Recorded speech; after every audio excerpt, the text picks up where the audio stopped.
নতুন বাংলাদেশে পরিপূর্ণ ইসলাম মানার একটি সুযোগ আসছে আমরা মনে করছি। আল্লাহর দেয়া সুযোগ এবার কাজে লাগানো দরকার আছে না নাই? এখন কিন্তু বাংলাদেশে আর বাম আর রামেরা নাই। এখন আলহামদুলিল্লাহ বাংলাদেশে দুটি দল এখন আছে, মৌলিকভাবে বড় দুটি দল, শহীদ প্রেসিডেন্ট জিয়াউর রহমানের দল আর ইসলামী দলগুলো। এখন আমরাই আছি। জিয়াউর রহমান রাহেমাহুল্লাহ, আল্লাহ তার কবরকে জান্নাত বানায় দাও, বলেন আমিন। তিনি সংবিধানে বিসমিল্লাহ ঢুকিয়েছেন, জানেন তো আপনারা? এই সংবিধানে বিসমিল্লাহটাই জালেমরা ঢুকায়নি। উনি নামাজি ছিলেন, উনি সংবিধানে বিসমিল্লাহ ঢুকিয়ে প্রমাণ করেছেন তিনি ডানপন্থী মানুষ, তিনি ইসলামপন্থী মানুষ। তাহলে এখন উনারা আছে আর আসি আমরা ইসলাম ওনারা। যদি আমরা এবার সিদ্ধান্ত নেই সামনে সরকার যেই যাবে আল্লাহর কোরআনের আইন সংবিধানে ঢুকাতে হবে, সুযোগ আছে না নাই? এবার বাধা কে দেবে? বাধা দিত হাসানুল ওকিনু, রাশেদ খান মেনন, ওই বাম এবং রামেরা। জুলাই বিপ্লবের পর তারা এখন সবগুলো অ্যারেস্টেড, তারা অনেকে পালিয়ে গেছে। আর তাদেরকে যারা আশ্রয় প্রশ্রয় দিয়েছে, যারা দেশ স্বাধীনের নেতৃত্ব দিয়েছে, ৭২-এর সংবিধানে বিসমিল্লাহ ঢুকায় নাই, ওই লোকগুলো এখন দারুণ বিপদে আছে, তারাও রাস্তায় নাই, নাম নিতে পারে না। তাহলে এখন তো ইসলামরা অলরেডি বাংলাদেশে সুযোগ পেয়েছে এগিয়ে যাওয়ার। আমরা যদি আওয়াজ তুলি তাহলে কোরআনের সংসদ বানাতে হতো, এবারে আমরা সমর্থ হব ইনশাআল্লাহ। মর্নিং সজদা ডে, প্রত্যুষ দিবসের প্রতিচ্ছবি। এই দেশে যে ইসলাম আসছে তার একটি চিহ্ন কিন্তু আমরা ডাকসু নির্বাচনে পেলাম। জাকসু, রাকসু, চাকসু, 4টা বড় বিশ্ববিদ্যালয়, বাংলাদেশের সেরা ইউনিভার্সিটি। সে বিশ্ববিদ্যালয়ের ছাত্ররা ছাত্রীরা তারা ইসলামের পক্ষে তাদের সাপোর্ট দিয়ে ভোট দিয়ে তারা প্রমাণ করেছে তারাও বাংলাদেশে ইসলাম চায়। এটাকে আপনারা বোঝেন নাই? যে জাহাঙ্গীরনগর বিশ্ববিদ্যালয়কে বলা হয় বামদের আতুর ঘর, যে বিশ্ববিদ্যালয় ইসলামের নামে কোনো সাবজেক্ট নাই, পড়ানো হয় না, একটা সাবজেক্টও নাই, ইসলামের ইতিহাসও নাই, ইসলামিক স্টাডিজও নাই, আর আরবি আর কোরআন হাদিস তো দূরের কথা। সে বিশ্ববিদ্যালয়ের নির্বাচনে এবার ওখানকার স্টুডেন্ট ছাত্রছাত্রীরা ইসলামের পক্ষে ভোট দিয়ে বুঝিয়েছে বাম আর রামদের জায়গা বাংলাদেশে হবে না। তারা যদি ইসলামের পক্ষে আসতে পারে, আমরা যারা আপামর জনতা নামাজি হাজি গাজি ইসলামের পক্ষে এবার মাথা উঁচু করে দাঁড়ানো দরকার আছে না না?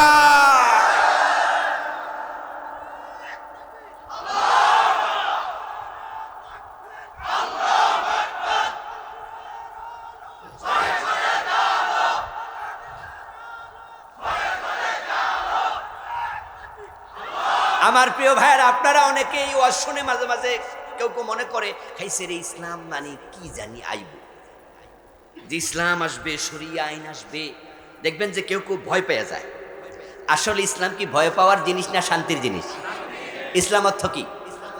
ইসলাম অর্থ শান্তি, ইসলাম অর্থ নিরাপত্তা, ইসলাম অর্থ আত্মসমর্পণ। আল মুসলিম মান সালামাল মুসলিমুনা মিন লিসানিহি ওয়া ইয়াদিহি। মুসলিম মানে আপনার হাত থেকে আরেকজন নিরাপদ হবে। সুবহানাল্লাহ পড়েন। আপনার মুখ থেকে আরেকজন নিরাপদ হবে। এই হাত দিয়ে চুরি হবে না, এই হাত দিয়ে পরের সম্পদ খাওয়া হবে না, এটার নাম ইসলাম। যদি হাত চুরি করে হাতটা কেটে দেওয়া হবে। তবে হ্যাঁ, ইসলাম কালকে এসে পরশু হাত কাটবে না, এগুলো হবে সব আস্তে আস্তে।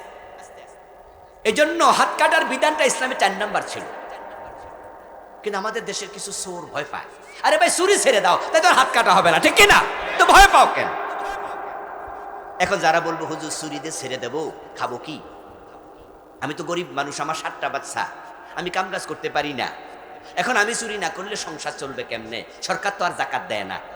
এই জন্য ইসলাম আসলে পরে 4টা কাজ করবে। 1 নাম্বার আল্লাযীনা ইম্মাক্কান্নাহুম ফিল আরদি আকামুস সালাহ, 2 নাম্বার আতাউজ যাকাত, 3 নাম্বার আমারু বিল মারুফ, 4 নাম্বার ওয়ান নাহি আনিল মুনকার, মানে 4 নাম্বারে যায় হাত কাটা। প্রথম হবে নামাজ কায়েম করো, সবাই নামাজ পড়ো, রাষ্ট্র নামাজের পরিবেশ করে দেবে। কেউ অফিসে কেউ ইমাম হবে, ডিসি অফিসে ডিসি ইমাম, সকল অফিস আদালতে নামাজ চালু হয়ে যাবে। আর নামাজ যখন পড়া শুরু হবে, অপরাধ 50% এমনি কমবে। দ্বিতীয় ইসলাম এসে জাকাতটা চালু করে দেবে। তো খাজমিন আগনিয়াইহিম ফাতুরাদ্দু ইলা ফুকারাহিম।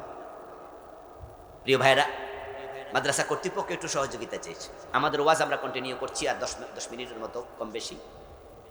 ওনারা কয়েকজন বাচ্চা ঢুকাবে মাহফিল খরচের জন্য, 10, 20, 50, 100, 1000, আল্লাহ যাকে যতটুকু তৌফিক দিয়েছে মেহেরবানি করে আপনারা দেন, একটু সহযোগিতা করবেন। এই চাচা বসেন বসেন। ওরা ঢুকবে, বাচ্চারা ঢুকবে, ওরা কথা বলবে না, আপনারাও কথা বলিয়ে এখানে ঢুকবে, আর যে যা পারেন দিতে থাকবেন।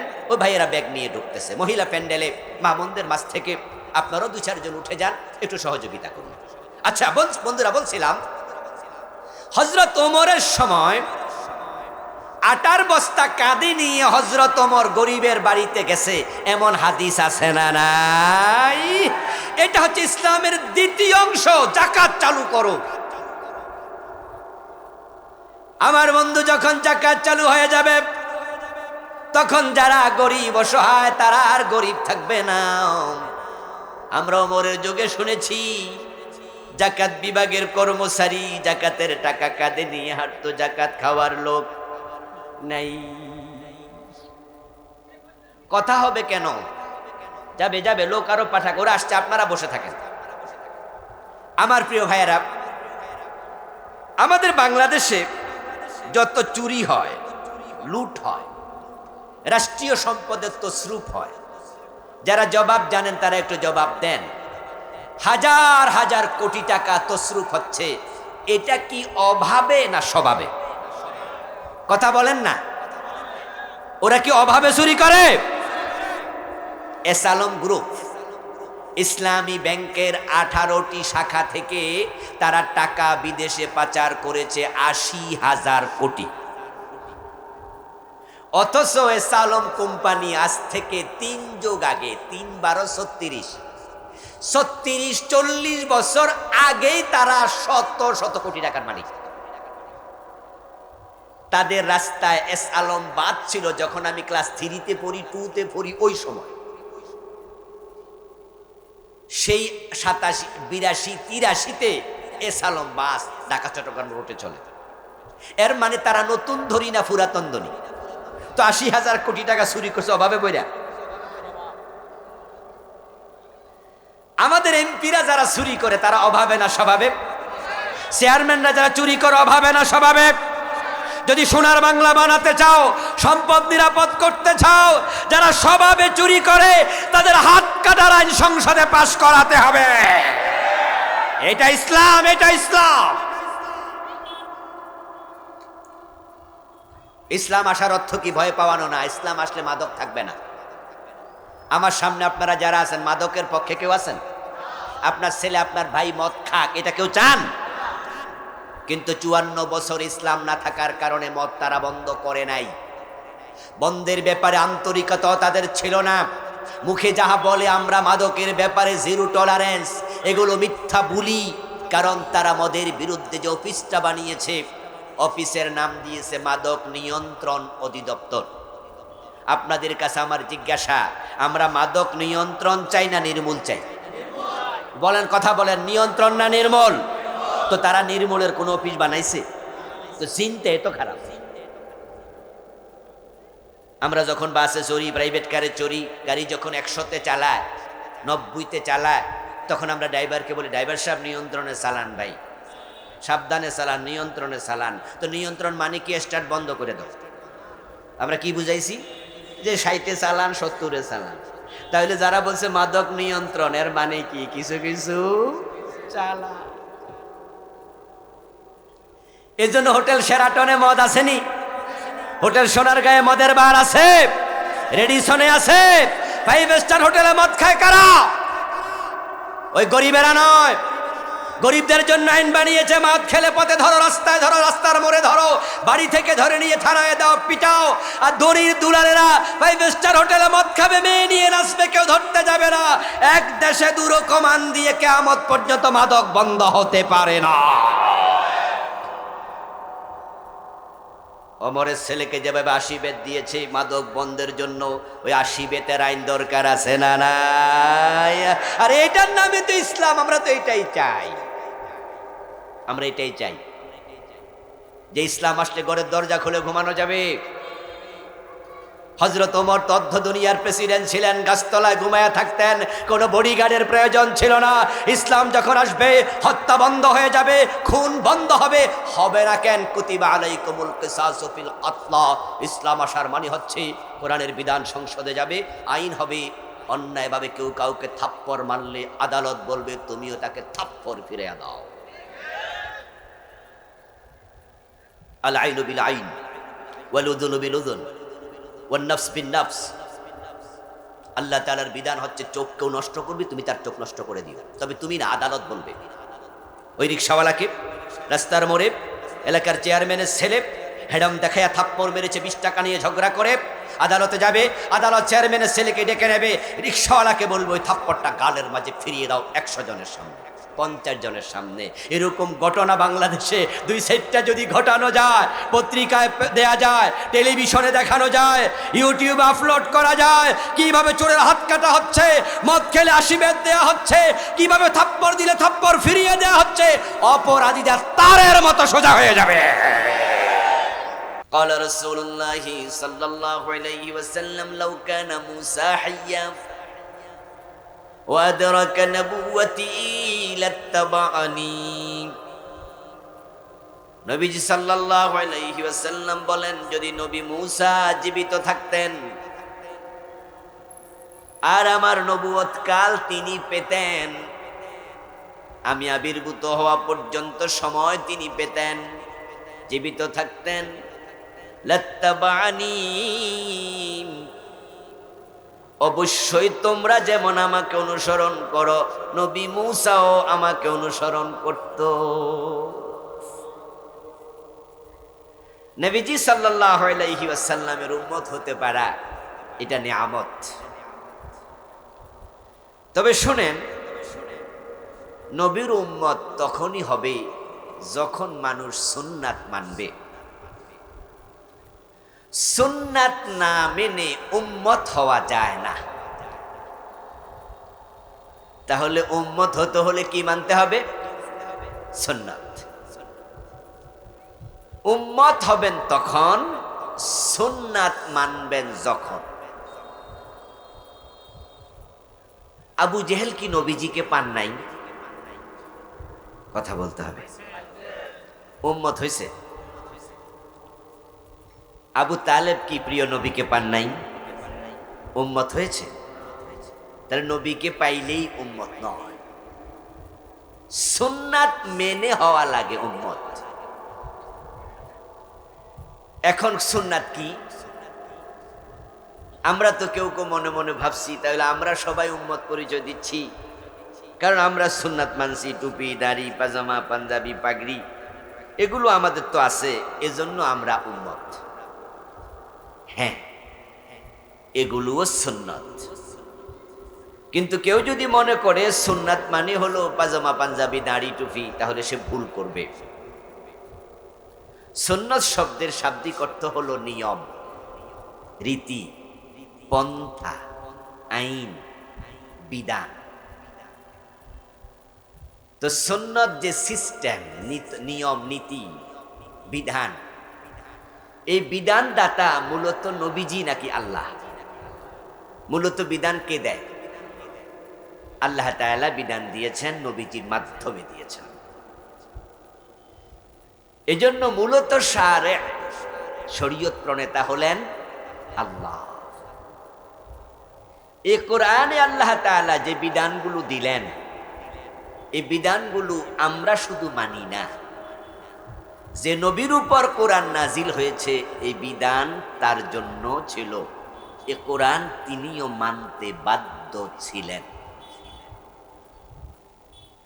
আল্লাহ কোরআনে বলছে, কুল ইন আত্তাবিউ ইল্লা মা ইউহা ইলাইয়া ইন্নী আখাফু ইন আসাইতু রাব্বি আযাব ইয়াউমিন আযীম। হে নবী, আপনি বলুন যে ওহী আমার উপর নাজিল হয়, আমি নবী সে ওহী মানতে বাধ্য, এর বাহিরে চলার অধিকার আমার নাই। এজন্য প্রত্যেক নবী নিজেকে নবী পরিচয় দেওয়ার আগে একটি পরিচয় দিয়েছেন, সেটা হচ্ছে আব্দুহু। তারপরে বলছে ওয়া রাসূলুহু, ইন্নী আব্দুল্লাহি ওয়া রাসূল। প্রত্যেক রাসূল, প্রত্যেক নবী নিজের পরিচয় জাতির কাছে দিতেন। এক নাম্বার পরিচয় ইন্নী আব্দুল্লাহ, আমি আল্লাহর বান্দা, আল্লাহর গোলাম, আমি আল্লাহর চাকর, আমি আল্লাহর দাস। এই জন্য আমরাও যখন কালেমা পড়ি আমরাও বলি আশহাদু আন্না মুহাম্মাদান আবদুহু। আরে বলে না কেন ভাইয়েরা? এ কালেমা পড়েন না? আশহাদু আন্না মুহাম্মাদান, আগে বলছি আমরা আবদুহু, তারপর বলছি রাসূল। হযরত ঈসা আলাইহিস সালাম মায়ের কোলে তখন তিনি কথা বলেছিলেন, জানেন তো একবারে ছোট। হযরত ঈসা আলাইহিস সালাম মানুষের কাছে যখন প্রথম নিজের পরিচয় দিলেন, তার বয়স তখন মাত্র 1 দিন 2 দিন, এত ছোট। এটা ছিল ওনার মুজিজা।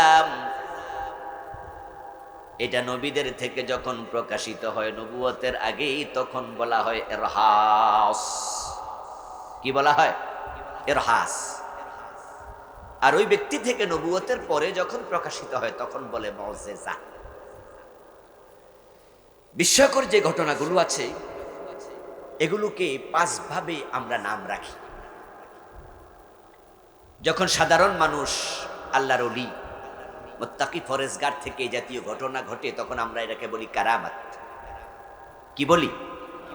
কারামাত। আবার যখন কোনো বেনামাজি থেকে আশ্চর্য ঘটনা ঘটে এটাকে আমরা বলি সেহের, এটা জাদু। পাপিষ্ঠ লোক ছাড়া অন্যরা জাদু দেখায় না, জাদু শিখে না। তো যারা বেনামাজি কিন্তু এমন কিছু ঘটনা ঘটায় যেটা বিস্ময়কর, তখন আমরা বলি সে জাদুকর, বলি না আমরা? যদি আল্লাহর ওলি থেকে আশ্চর্য ঘটনা ঘটে তাহলে কি বলি? কারামত। আরে ভাইয়ের কথা কইতে হইব, ও আজ কিছু বাড়ি নিতে হইব। তাহলে আল্লাহর ওলি থেকে ঘটলে কি বলি? এটাই যদি বেনামাজি থেকে ঘটে কি বলি? জাদুকর, জাদু। আর যখন কোনো মানুষ জাদুও জানে না, আবার সে আল্লাহর ওলিও না, কিন্তু এমন ঘটনা ঘটাই দিছে যেটা স্বাভাবিক ঘটে না, এটা প্র্যাকটিস করতে করতে হয়, তামরিন করে, অনুশীলন করে। যেমন আমরা যখন ডুব দেই কুয়াতে, পানিতে, নদীতে, পুকুরে, তখন আমরা ডুব দিলে কতক্ষণ থাকতে পারি? কথা বলেন না। 30 সেকেন্ড, 40 সেকেন্ড, 1 মিনিট। আচ্ছা চাচা 1 মিনিট পারে বলে, আচ্ছা পারু। এখন যদি আপনি 1 মিনিট পারেন, আমরা যারা ডুব দিয়া মাছ ধরছি না ছোটকালে, এখনো তো, তখন কিন্তু 30 সেকেন্ড 40 সেকেন্ড 1 মিনিটও থাকতেন। আপনি যদি অভ্যাস করতে থাকেন তাহলে এটা বাড়ানো যাবে। আর আপনি প্রথমে 1 মিনিট পারলেন, পরে দেখবেন যে আরেকটু নিঃশ্বাস বড় করে নিয়ে আরেকটু চেষ্টা করলেন, দেখবেন যে সেটা হয়তো 1 মিনিট 20 সেকেন্ড পারবেন। প্র্যাকটিস করতে করতে আপনি 2 মিনিট, 3 মিনিট, 4 মিনিটও যদি চান, এমন কিছু ঘটে যায় প্র্যাকটিসের মাধ্যমে যেটা প্র্যাকটিস ছাড়া পারা যায় না। একবারে এরকম ছোট্ট একটা রিং এর ভিতরে পুরো শরীর ঢুকাই দিছে, এমন ঘটনা ঘটে না? মনে হয় যেন শরীরে কি নাই, হাত দিয়ে নাই। সে যে রিং এর ভিতরে শরীর ঢুকাইছে এটার ভিতরে আপনার মাথাও ঢুকবো না ঠিক মতো। তো এটা ঢুকলো কেমনে?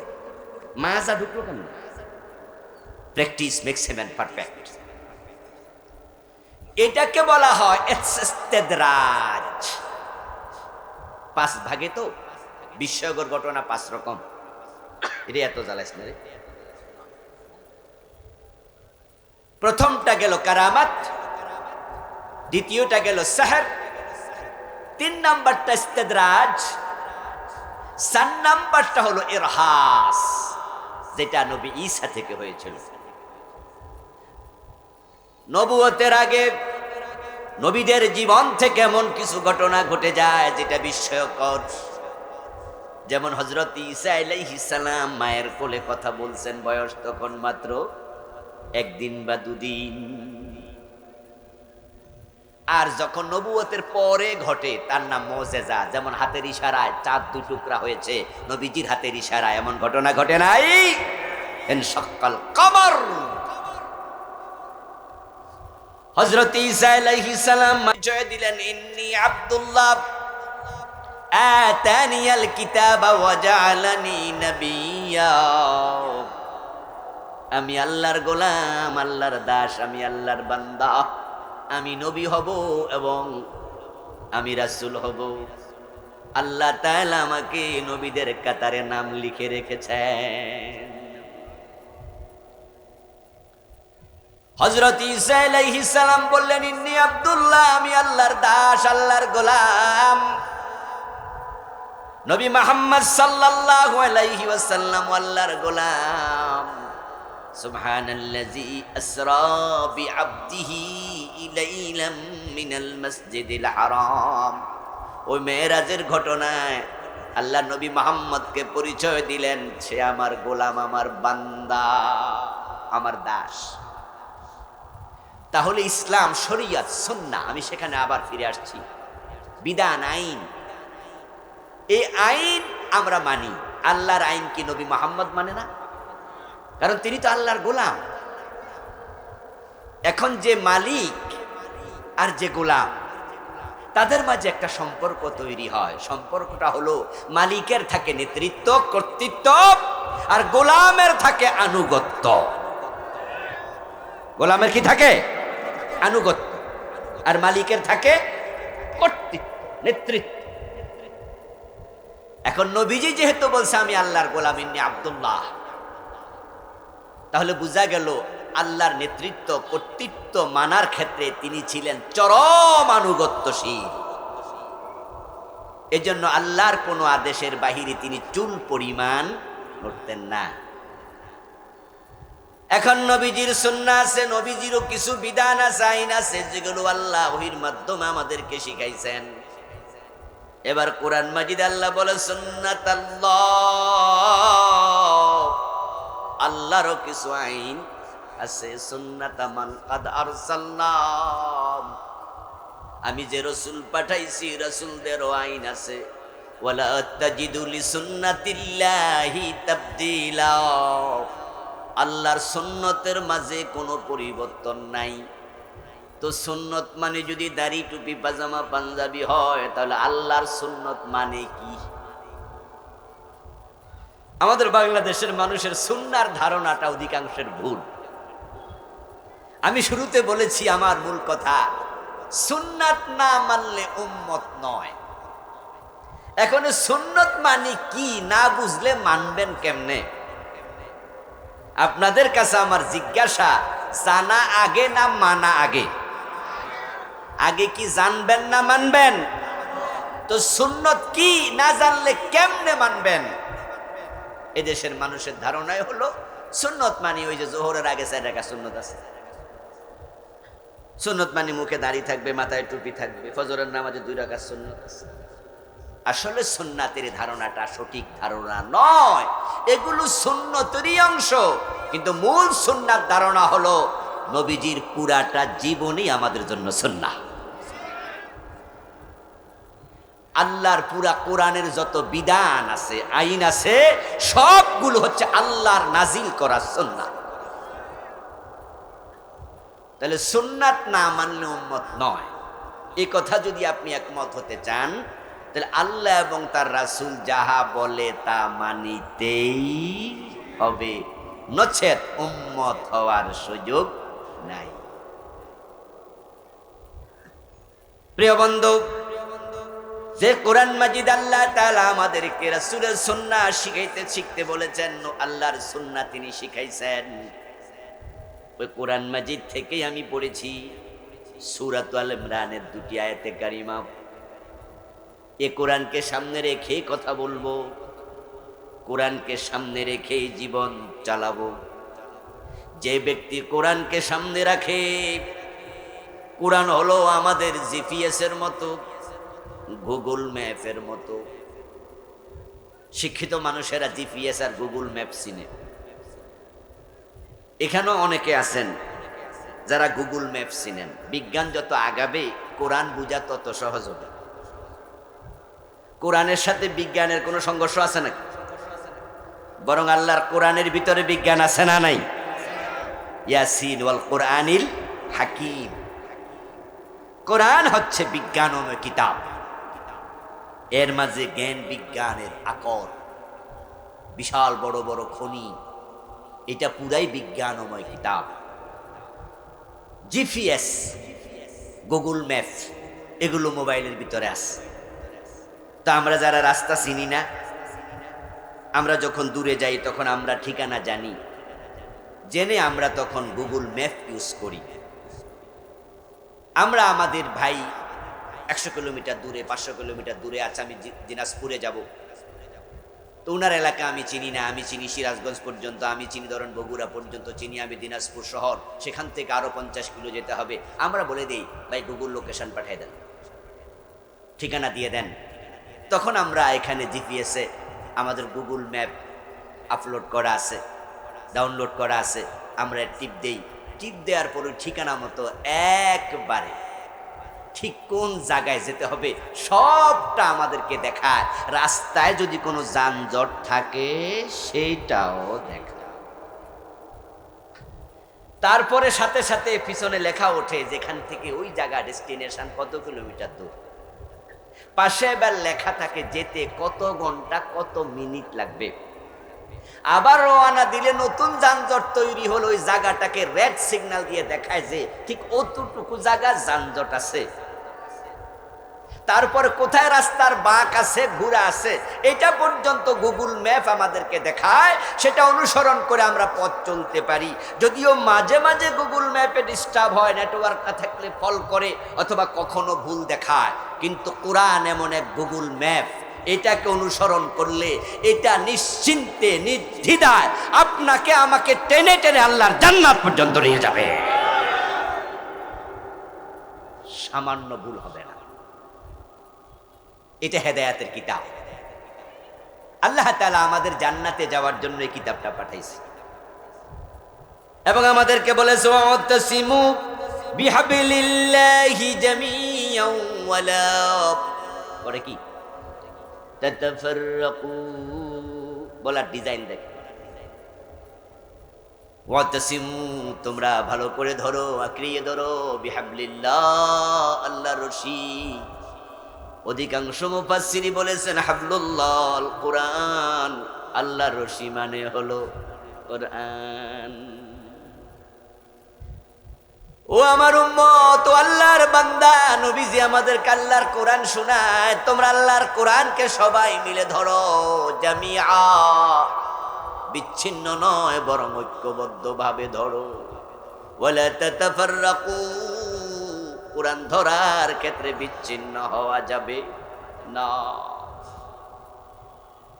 ওই যে গুগল ম্যাপ সামনে দিয়ে এবার গাড়ি চালাইলে আপনি রাস্তা না চিনলে অসুবিধা নাই, ম্যাপ আপনাকে চিনিয়ে নিয়ে যাবে। আমরা জান্নাতের রাস্তা চিনি না, কিন্তু আল্লাহর কোরআনের মাঝে জান্নাতের রাস্তার বর্ণনা আছে না নাই? এটা হুদাল লিন্নাস, এটা হচ্ছে হাদি, এটা মানুষকে জান্নাতের পথ দেখা। তো আমরা যারা আজকের মাহফিলে আসছি সবাই জান্নাতে যেতে চাই। এখন জান্নাতে যেতে চাইলে কোরআন থেকে পথ নেওয়া দরকার আছে না নাই? কোরআনের সাথে সম্পর্ক বাড়াতে হবে না কমাতে হবে? কোরআনের সাথে সম্পর্ক বাড়াতে হবে। এখন আজকের মাহফিলে যারা উপস্থিত আছেন সকলে কোরআন শরীফ পড়তে পারেন তো? আওয়াজ দেন, কোরআন পড়তে পারেন? পারেন। কিছু লোকের ঠোঁট কিন্তু নড়ে নাই। ওনারা মিথ্যা কথা বলবেন কেন? যারা কোরআন পড়তে পারে না তারা চুপ আছে, চুপই থাকা উচিত। মিথ্যা বলা যাবে? কোরআন পড়তে পারেন না, এটা একটা গুনাহ। আর না ফাইরা যদি কোন ফারি, তাহলে কি হলো? ডাবল গুনাহ। তা আপনি চুপ করে আছেন, এই চুপ করে থাকা কি বুঝাচ্ছে? আপনি কোরআন পড়তে পারেন না। কিন্তু আপনি যে চুপ করেছিলেন, আমরা সবাই ঠোঁট দেখি নাই, সবাইকে আমরা জানি নাই, কে চুপ ছিল আমরা টের পাই নাই। কিন্তু কে কে নিজে নিজে চুপ ছিল, কোরআন পড়তে পারে না, উনি নিজে টের পাইছেন তো? কথা কয় না কি? নিজে তো টের পাইছেন যে আপনি কোরআন পড়তে পারেন না, তো নিজে টের পাইলে না, আমরা টের পাওয়া দরকার না। কিছুক্ষণ আগে বলছেন জান্নাতে যেতে হলে কোরআনের কাছে যেতে হবে, এটা ধরতে হবে। আর এখন জিজ্ঞেস করলাম কোরআন পড়তে পারেননি, চুপ ছিলেন, মানে পারেন না। তো যে কোরআনই পড়তে পারে না সে কোরআন ধরলো কেমনে? সে তো কোরআন ধরেই নেই। এবার বলুন তো, কোরআন না ধরে কি জান্নাত মিলবে? তো জান্নাতে যেতে চাইয়া লাভ কি? আরে যদি জান্নাত চাইলে জান্নাত পাওয়া যেত, হিন্দুরাও তো জান্নাতে যেত। হিন্দুরা কি স্বর্গে যাইতে চায় না? চায়, মানে বিভিন্ন জায়গায় লেখা বইয়া রয়েছে, মরতে দেরি, স্বর্গীয় লিখতে আর দেরি নেই। যে মরে, মরার পরে নাম উচ্চারণ কিন্তু আর স্বাভাবিকভাবে করে না। কিভাবে করে? হ্যাঁ, আমরা কোনো ব্যক্তি মরে গেলে কোনোদিন বলিনি জান্নাতি অমুক। শুধু সাহাবায়ে কেরাম জান্নাতি, যারা সার্টিফিকেট পেয়েছেন তাদের ব্যাপারে আমরা বলি উনারা জান্নাতি, কিন্তু নামের আগে আবু বকর সিদ্দিকের আগে কি জান্নাতি আবু বকর সিদ্দিক কোনোদিন লিখছি? জান্নাতি ফারুক আজম ওমর। কিন্তু হিন্দু মিয়ারা দেখবে যে লিখবে স্বর্গীয় দুলাল চন্দ্র দাস, স্বর্গীয় অমক, স্বর্গীয় তমক। এর মানে হলো শখ কারে কয়? স্বর্গীয় লেখলে কি স্বর্গে যাওয়া যায়? স্বর্গটা কি? স্বর্গ মানে জান্নাত। আরবিতে বলে কি? জান্নাত। বাংলায় বলে বাগান, ইংরেজিতে বলে হেভেন, সংস্কৃতি শব্দ স্বর্গ, ফার্সিতে বলে বেহেশত। কি বলে? বেহেশত। আল্লাহ তাকে জান্নাত নসিব করো। আপনারা কি কন? আমিন। আল্লাহ তারে বেহেশত নসিব করো। কি কন? কোনোদিন কইছেন নি হুজুর দুইটা দিব কেমনে একসাথে? আপনি বুঝছেন যে আসলে একই জিনিস, নাম আলাদা। কেউ বলে চোখ, কেউ বলে নয়ন, কেউ বলে আখি, শব্দ ভিন্ন, জিনিস কয়টা? কেউ বলে বউ, কেউ বলে বধূ, কেউ বলে লাউ, কেউ বলে কধু, কেউ বলে আনন্দ, কেউ বলে ফুর্তি। ওরা বলেছিল ভাস্কর্য, আমরা আলেমরা বলেছি সেটাই হলো মূর্তি। তারা আমাদের কথা শোনে নাই, শুনলে এত বেজ্জতি হইতো না। ঠিক কিনা? ঠিক কিনা? আমরা বলছি মূর্তি বানাইও না, ওরা বলছে না হুজুর আমরা তো ভাস্কর্য বানাই। মূর্খরে হাইকোর্ট দেখাইছে। সুদ খায় না, কি খায়? ইন্টারেস্ট খায়, ইংরেজিতে খায়। জিজ্ঞাসা করছে চাচা আর কতকাল সুদ খাবেন? খারে না বাতি যা, কত আগে সুদ ছাড়ছি। তো মানুষে যে কয় কোন এখন ইন্টারেস্ট খাই, শব্দ চেঞ্জ করেছে। বলেছে আমরা মূর্তি বানাইও না। যদি থেমে যেত এত বেজ্জতি হতো না। কথা শুনেনি? বড় বড় ভাস্কর্যের নামে মূর্তি বানিয়েছে। জুলাই বিপ্লবের পর কি বেজ্জতি, গলায় রশি লাগাইয়া তারপরে মাটিতে ফেলেছে, কোনোটার মাথায় উঠে মানুষ প্রস্রাব করে দিয়েছে। মরা মানুষটার কি বেজ্জতি করলি তোরা, কি বেজ্জতিটা করলি? এই জন্য অতি বাড়াবাড়ি ভালো নয়। এটা গণতান্ত্রিক রাষ্ট্র, এটা মাথায় থাকা উচিত। চাপিয়ে দিবেন না কিছুই। ভালোবাসা জোর করে আদায় হয় না, ভালোবাসা অন্তর থেকে নিতে হয়। আমার বন্ধু বলছিলাম জান্নাতে যেতে চান কিন্তু কোরআন পড়েন না, জান্নাতে কেমনে যাবেন? কোরআন শিক্ষা করা নফল না ফরজ? এই তো কোরআনের মাদ্রাসা। কোরআন আল্লাহর এমন এক সহজ কিতাবের নাম, এটা যে শিখতে চায় একটু চেষ্টা করলে 1-1.5 মাস 2 মাস পড়লে কোরআনটা শিখা যায়, কঠিন কিছু নয়। আসলে পৃথিবীতে কোরআনের মতো সহজ কোনো কিতাবও নাই। আল্লাহ তাআলা বলেছেন ওয়ালাকাদ ইয়াসসারনাল কোরআন, অবশ্যই অবশ্যই আমি কোরআনকে সহজ করেছি। এই কথা কে বলেছেন? 3 বার বলছে এক সূরাতে পাশাপাশি। আসলে তো মাত্র 1 মাসে 30 পারার হাফেজ হয়েছে, এমন ঘটনাও আমাদের কাজী ইব্রাহিম সাহেব জামিয়া কাসেমিয়া মাদ্রাসার শাইখুল হাদিস ছিলেন। উনি বলছেন উনি 36 দিনে হাফেজ হয়েছে। মাত্র 5 বছর 7 বছরের বাচ্চা 30 পারার হাফেজ, এমন ঘটনা বাংলাদেশেও আছে। অত 3 মাসে 6 মাসে হাফেজ হয়েছে বাচ্চা, এই দুরা বাচ্চা বলা। আর আপনি 60 বছর আপনি কোরআন শরীফ পড়তে পারেন না, আরো 6 বছরে হাফেজ হয়ে গেছে। মাত্র 36 দিনে কাজী ইব্রাহিম সাহেব হাফেজ হয়ে গেল, আর আপনি 36 বছর এখনো দেখে দেখে পড়তে পারেন না। জান্নাত কি মাগনা পাওয়া যায়? পড়তে হবে। রাজি আছেন তো ইনশাআল্লাহ? আসুন সে কোরআন থেকে আমরা কিছু কথা বলি। আল্লাহ তাআলা সূরা আল ইমরানের 31 নম্বর আয়াতে বলছেন, কুল, হে নবী আপনি বলুন, ইন কুনতুম তুহিব্বুনাল্লাহ, যদি তোমরা আল্লাহকে ভালোবাসতে চাও, ফাত্তাবিউনি, আমি নবীকে অনুসরণ করো। আপনারা কি আল্লাহকে ভালোবাসতে চান? আল্লাহকে ভালোবাসতেই হবে, এটা মুমিনের জীবনের সবচেয়ে বড় কাম। আল্লাহ বলেন, আল্লাযীনা আমানু আশাদ্দু হুব্বান লিল্লাহ, যারা মুমিন তারা আল্লাহকে ভালোবাসে সবচেয়ে বেশি। কোরআনের আয়াত।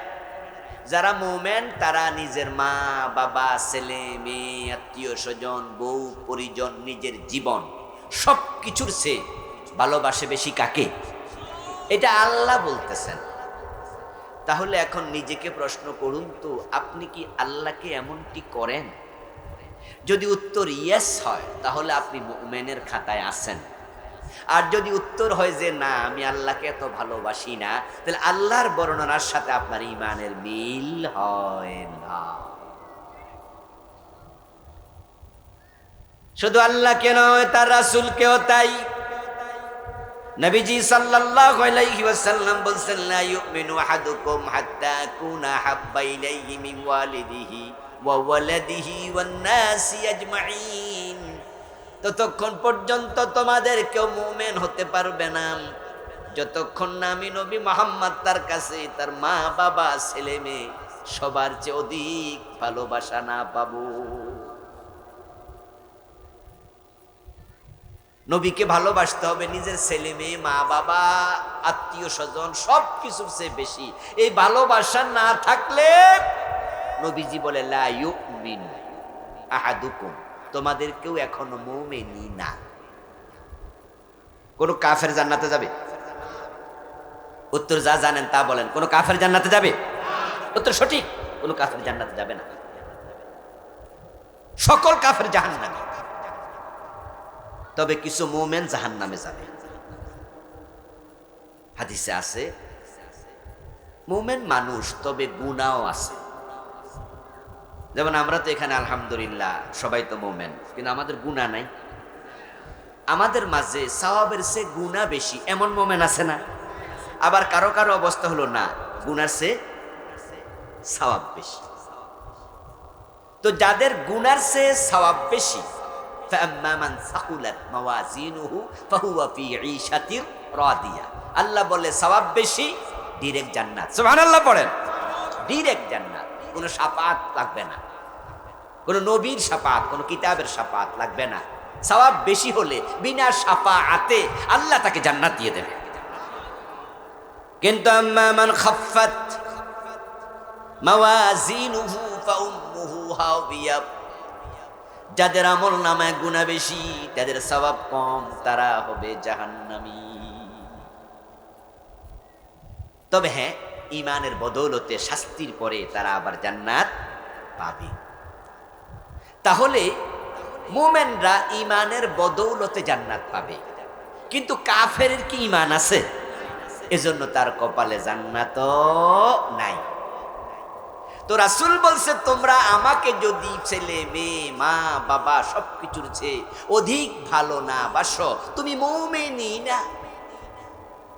কি ঝামেলা হয়ে গেল না এবারে? কোরআনে আল্লাহ তাআলা বলেন, আন-নাবিয়্যু আওলা বিল মুমিনিনা মিন আনফুসিহিম, শুধুমাত্র ছেলে মেয়ে, মা বাবা নয়, মুমিনের কাছে নবীর ভালোবাসা হবে তার জানের চেয়েও বেশি, জানের চেয়েও বেশি।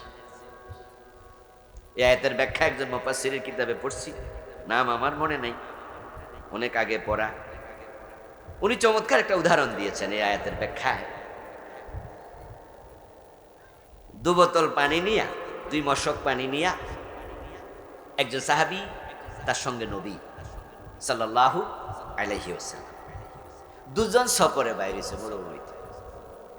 তো চলতে চলতে পিপাসা লাগে, পানি পান করে করতে করতে করতে করতে এক পর্যায়ে পানি দুজনের বোতলেই শেষ। পথ চলার পরে নবীজি সাল্লাল্লাহু আলাইহি সাল্লাম তাকিয়ে দেখেন যে উনার বোতলে এক ফোঁটা পানিও নেই। কিন্তু ওই সাহাবীর বোতলের তলার মাঝে এই 3-4 ফোঁটা পানি দেখা যায়, সামান্য ইট। এখন বোতলটার মালিক কে? সাহাবী। উনার বোতলে সামান্য পানি আছে, আর নবীজি যে বোতলের মালিক ওই বোতলে কোনো পানি নেই। তবে যতটুকু পানি আছে তলার মাঝে, এইটুকু পানি দুইজনে খাওয়ার মতো না, দুইজনের গলা ভিজবে না, একজনের তো ভিজবে না, এত কম। ওই অবস্থায় দুইজনের সমান পিপাসা যদি লাগে, এই আয়াত দিয়ে দলিল দেন, যার হাতে বোতল ওই সাহাবী যদি রাসূলকে ওই সময় পানিটা না দিয়া নিজে খেয়ে ফেলে, প্রমাণ হবে সে নবীকে তার জানের চেয়ে বেশি ভালোবাসে না, সুতরাং সে মুমিন না।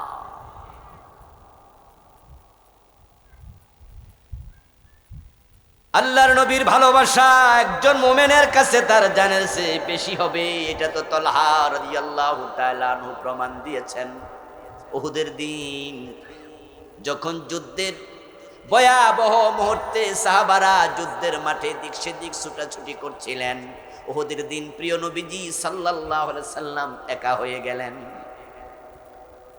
রাসূল যখন একা হয়ে গেলেন, হযরত তালহা রাদিয়াল্লাহু তাআলা আনহু তখন বললেন, ইয়া রাসূলুল্লাহ, অন্যদের মতো আপনি ছুটাছুটি দৌড়াদৌড়ি করবেন না, এটা আপনার জন্য বেমানান, বরং আমি তালহা আজকে আপনার জন্য ডাল হয়ে গেলাম। আমি জীবিত থাকতে আপনার গায়ে কোনো আঘাত আসতে আমি দেব না, আপনি দাঁড়ায় থাকেন এখানে। নবীজি সাল্লাল্লাহু আলাইহি সাল্লামকে একা দেখে কাফেররা তীর মারলো, বর্ষা মারলো, পাথর মারলো। যেদিক থেকে তীর আসে হযরত তালহা রাদিয়াল্লাহু তাআলা আনহু সেদিকে নিজের বুক পেতে রাসূলকে পিছনে রেখে বুকে তীর নিতে শুরু করলেন। তীর আসছে, বর্ষা আসছে, পাথর আসছে। এই অবস্থায় হযরত তালহা আর দাঁড়িয়ে থাকতে পারলেন না, বেহুশ হয়ে তিনি লুটে পড়ে গেলেন মাটিতে। এবার একটি পাথর এসে রাসূলের হেলমেট বরাবর পড়ছে, মুখ বরাবর। হেলমেট ভেঙে ওনার দাঁত ভেঙে গেছে। আরেকজন বর্ষা মেরেছে, নবীজির মাথায় ছিল লোহার শিরস্ত্রাণ, সেটা ভেঙে নবীজির মাথার ভিতরে লোহার আংটা ঢুকে গেছে। নবীজি সাল্লাল্লাহু আলাইহি সাল্লাম বেহুশ হয়ে পড়ে গেলেন। এর মাঝে সাহাবারা চারদিক থেকে দৌড়াই আসলো, নবীজিকে কাঁধে করে তারা পাহাড়ে তুলল, সেবা শুশ্রূষা দিলেন। নবীজি সাল্লাল্লাহু আলাইহি সাল্লাম সুস্থ হলেন, হুঁশ ফিরে আসলো। 3 ঘন্টা পর নবীজি হুঁশ ফিরে এসে বলছেন, আমার তলহাকে দেখো, আমার তলহাকে দেখো। সাহাবারা দৌড়াইয়া যুদ্ধের মাঠে গেলেন, দেখেন যে তালহা রাদিয়াল্লাহু তাআলা আনহু পড়ে আছেন, হুঁশ নাই, বেহুশ। গায়ে হাত দিয়ে দেখেন শরীরটা এখনো গরম, নাকের কাছে আঙ্গুল দিয়ে দেখেন নিঃশ্বাস এখনো চলছে। তারা তখন বুঝলেন তালহা এখনো শহীদ হন নাই। সেবা দিলেন, উনিও সুস্থ হয়ে উঠলেন। ওনার বুকের মাঝে তীর বর্ষার আঘাত পাওয়া গেছে 70টা। হযরত তালহা রাদিয়াল্লাহু তাআলা আনহুকে জন্য বলা হয় জীবন্ত শহীদ। সেদিন তালহা এই আয়াতের বাস্তব প্রমাণ দিয়েছে, নবীর গায়ে তীর পড়তে দেয় নাই, নিজের বুকে নিয়েছে। এটাকে বলা হয় নিজের জীবনের চেয়ে রাসূলকে বেশি ভালোবাসা। আমার বন্ধু রাসূলুল্লাহ সাল্লাল্লাহু আলাইহি ওয়াসাল্লামকে ভালোবাসা দেখানো ঈমান, এটা ঈমানের অংশ। এখন আল্লাহ এবং তার রাসূলকে আমরাও ভালোবাসি। এবার আমরা যে ভালোবাসি তার প্রমাণটা কেমনে দেখাবো? নবী তো এখন নাই। নবীজি যদি আমাদের জন্য জমিনের উপরে থাকতেন তাহলে আমরা মদিনায় ছুটে যেতাম, নিজের গায়ের জামা খুলে রাসূলুল্লাহর পায়ের ধুলাবালি মুছে দিতাম, নবীজির কপালে চুমু খেতাম, নিজের হাতের রুমাল দিয়া রাসূলের কপালের ঘাম মুছে দিতাম। ইবনে মাসউদ রাদিয়াল্লাহু তাআলা আনহুর মতো নবীজির জুতাগুলো কাঁধে নিয়ে বহন করে বেড়াতাম। যদি রাসূল আক্রান্ত হতেন তালহা রাদিয়াল্লাহু তাআলা আনহুর মতো আমরা বুক পেতে তীর নিয়া নবীজিকে বুঝাইয়া দিতাম, আপনাকে আমরা জীবনের চেয়েও বেশি ভালোবাসি। কিন্তু সে সুযোগ কি আমাদের আছে? আমরা যে রাসূলকে ভালোবাসি, আমার সামনে আপনারা যারা আছেন বলেন, আপনারা কি রাসূলকে ভালোবাসেন না? একটু জোরে বলেন না, ভালোবাসেন? তো দেখাবেন কেমনে? রাসূল তো নাই, ভালোবাসা তো ফরজ। এখন দেখানোর পন্থা কি? নামের আগে লিখবেন আশেকে রাসূল, তাহলে প্রমাণ হয়ে যাবে, ঠিক না? বারবার শুধু বলবেন যে আহলে সুন্নাত ওয়াল জামাত জিন্দাবাদ জিন্দাবাদ, হয়ে যাবে, ঠিক না? এরকম নামের আগে লিখলে আশেকে রাসূল প্রমাণ হয়? ভালোবাসার প্রমাণ হবে এখন কর্মে। কুল ইন কুনতুম তুহিব্বুনাল্লাহ ফাত্তাবিউনি। ও প্রিয় নবী, আপনি বলুন, তোমরা যদি আল্লাহকে ভালোবাসো, আল্লাহর ভালোবাসা পেতে চাও, তাহলে আমাকে অনুসরণ করো। কর্মে প্রমাণ করতেই হবে। ইউহিব্বুকুমুল্লাহ। এবার আল্লাহর ঘোষণা, যারা নবী মুহাম্মদকে অনুসরণ করে আল্লাহ নিজে তাদেরকে ভালোবাসেন। ওয়ায়াগফির লাকুম যুনুবাকুম। আর আল্লাহ আপনাকে ভালোবাসার মানে হলো আমলনামার কোনো গুনাহ থাকবে না। আল্লাহ যাকে ভালোবাসেন তার সব গুনাহ আল্লাহ মাফ করে দেয়। আল্লাহ যে এত বড়, এত মহান, আপনাকে ক্ষমা করতে উনি কারো পরামর্শ নেওয়া দরকার নেই। আমরা তো অনেক বিষয় পরামর্শ নিতে হয় না? দেশ চালাইতে গেলে প্রধানমন্ত্রীও কিন্তু তার একটা উপদেষ্টা কমিটি রাখেনি। আপনারা দেখবেন যে প্রধানমন্ত্রীর উপদেষ্টা পরিষদ আছে না? উপদেষ্টা পরিষদ আছে, প্রেসিডেন্টেরও পরামর্শ সভা আছে। তারা রাষ্ট্র চালাইতে গেলে উপদেষ্টাদের কথা শোনে, বিভিন্ন সময় পরামর্শ নিয়ে তারপরে সিদ্ধান্ত নেয়। আল্লাহ তাআলা কারো পরামর্শ নেন না, ধারেন না, তিনি যাহা চান তাই করেন। কোরআনে বলছে ফাআলুল লিমা ইউরিদ ইয়াফআলুল্লাহু মা ইয়াশা। কোরআনের আয়াত, আল্লাহ বলে আমি যাহা চাই তাহাই করি। সুবহানাল্লাহ পড়েন। আপনাকে যদি আল্লাহ ভালোবাসে, সব গুণ 1 সেকেন্ডে আল্লাহ মাফ করে দেবে। আল্লাহ কারো জিজ্ঞাসা করবে না। একটা মহিলা, সে ছিল পতিতা, চরিত্রহীনা। ওই মহিলা মরুভূমি ধরে চলছিল, মরুদ্যানের পাশ দিয়ে যাওয়ার সময় দেখলো একটা কুকুর জিহবা বের করে হাঁপাচ্ছে। পিপাসিত কুকুর দেখে ওই পতিতা মহিলার ভালোবাসা জাগলো কুকুরের প্রতি। নিজের পায়ে ছিল চামড়ার মোজা, ওটা খুলে ওড়নার সাথে বেঁধে কূপের মাঝে চুপাইয়া একটু পানি তুলল। কূপে চুবাইয়া পানি তুলে ওই কুকুরের মুখে দিল। আরশের মালিক, আসমানের মালিক দেখতেছে। রহমতের সাগরে জোশ উঠেছে, জোয়ার উঠে গেছে, যে কুকুর তো আমি বানাইছি, এটা তো আমার মাখলুক। আল খালকু কুল্লুহুম ইয়ালুল্লাহ। তামাম সৃষ্টি জগৎ আল্লাহর পরিবারের সদস্য। এই কুকুরও আল্লাহর তাসবিহ পড়ে, আল্লাহর জিকির করে। সাব্বাহা লিল্লাহি মা ফিস সামাওয়াতি ওয়া মা ফিল আরদ। যে কুকুর আমি বানাইলাম ওটা আমার মাখলুক, কিন্তু ভালোবাসা দেখালো একজন নারী। যদি আমার মাখলুকের প্রতি নারী ভালোবাসা দেখাতে পারে, তাহলে আমার ভালোবাসার তো অভাব নাই, আমার তো দয়ার অভাব নাই, তাহলে আমি তাকে কেন ক্ষমা করতে পারবো না? ওই মহিলা তাওবাও করা লাগে নাই, শুধু এই ভালোবাসার কারণে নবীজি বলেন আল্লাহ তার আমল নামার সব গুনাহ মাফ করে তাকে জান্নাত দিয়ে দিয়েছে।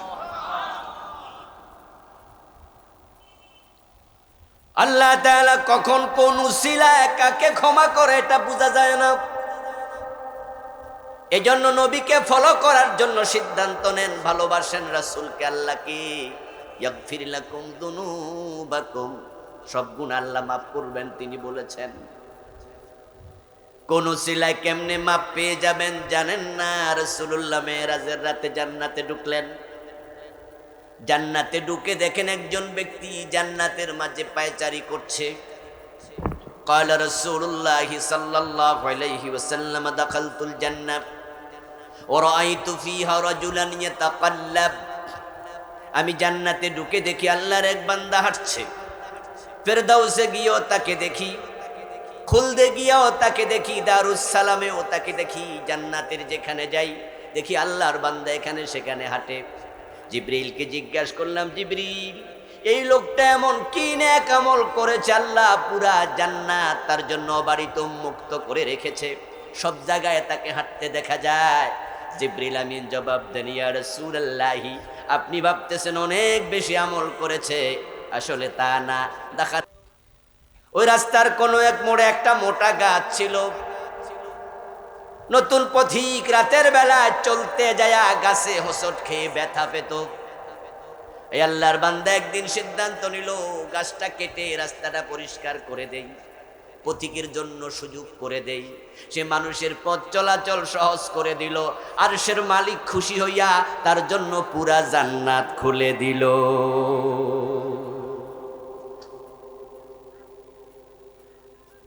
ফাত্তাবিউনি ইউহিব্বুকুমুল্লাহ ইয়াগফির লাকুম যুনুবাকুম। নবীকে মানো, আল্লাহ সব মাফ করে দেবে। জান্নাতে যেতে চান, নবীকে ভালোবাসতে চান, এখন ভালোবাসার প্রমাণটা কেমনে দেবেন? আশিকে রাসূল লিখলে তো হবে না। এবার নবীজি ব্যাখ্যা করছে, মান আহাব্বা সুন্নতি ফাকাদ আহাব্বানি ওয়া মান আহাব্বানি কানা মাই ফিল জান্নাহ। রাসূলুল্লাহ বলছে, যে আমার সুন্নাহকে ভালোবাসে সেই আমাকে ভালোবাসে, আর যে সুন্নাহকে মানার মাধ্যমে আমার ভালোবাসার প্রমাণ দেবে, কানা মাই ফিল জান্নাহ, সে জান্নাতে আমার সাথে ঢুকবে। আলোচনা একবারে শুরুতে যা বলেছি মাঝখানে এসে আবার মিলাচ্ছি, সুন্নাত না মেনে উম্মত হওয়া যাবে না। আর যে সুন্নাহ মানবে, নবী বলে সে আমার সাথে জান্নাতে যাবে। নবীজি সাল্লাল্লাহু আলাইহি সাল্লামের সুন্নাহ মানলে জান্নাত।